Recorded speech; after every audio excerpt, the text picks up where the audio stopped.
I worked at Peter W. Thompson Academy, an accelerated high school for students who had trouble thriving in a regular school setting.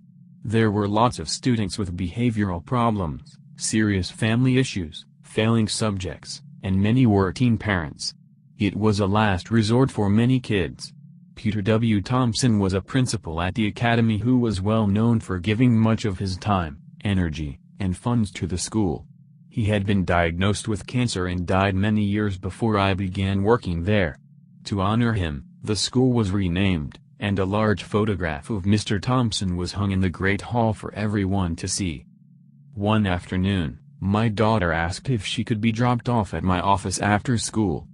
She was in second grade at the time, so I knew she could keep herself busy coloring or playing on the computer while I finished my work.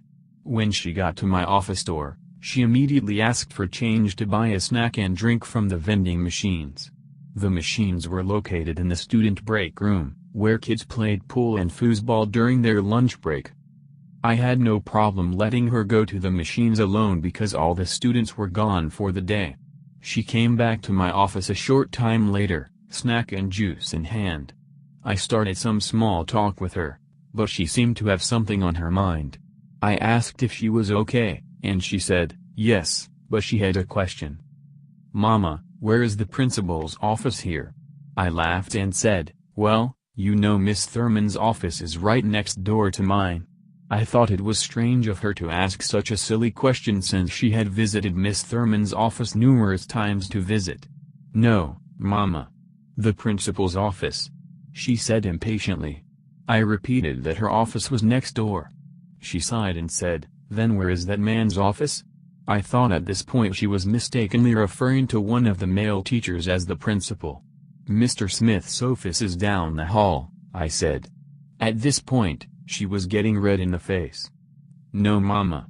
The man who was in the break room just now. He asked if I would buy him a soda and he made me laugh.